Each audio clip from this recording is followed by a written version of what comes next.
Royal media news, बातम्या आणि बरंच काही. महाराष्ट्रातील विधान परिषदेच्या 9 जागांसाठी येत्या 12 मे रोजी मतदान पार पडणार आहे. उमेदवारी अर्ज भरण्यासाठी 30 एप्रिल हा शेवटचा दिवस असल्याने राजकीय हालचालींना वेग आला आहे. याच दरम्यान राष्ट्रवादी काँग्रेस पक्षामध्ये देखील एका जागेसाठी रस्सीखेच सुरू असल्याचं पाहायला मिळाले.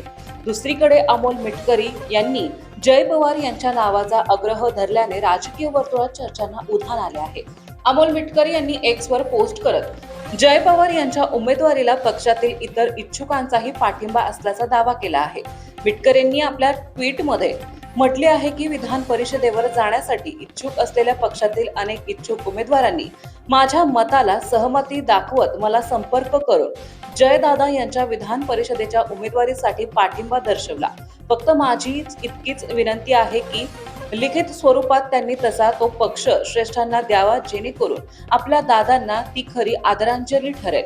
दरम्यान मिटकरींनी यापूर्वी जय पवार यांना विधान परिषदेवर पाठवण्याची मागणी केली होती. सद्यस्थितीत जय पवार हे नाव या जागेसाठी सर्वोत्तम आहे. कदाचित इतरांना घराणेशाही वाटेल ते वाटू देत, मात्र दादांनंतर भविष्यात हा चेहरा महाराष्ट्रासाठी दादांसारखाच आश्वासक वाटतो.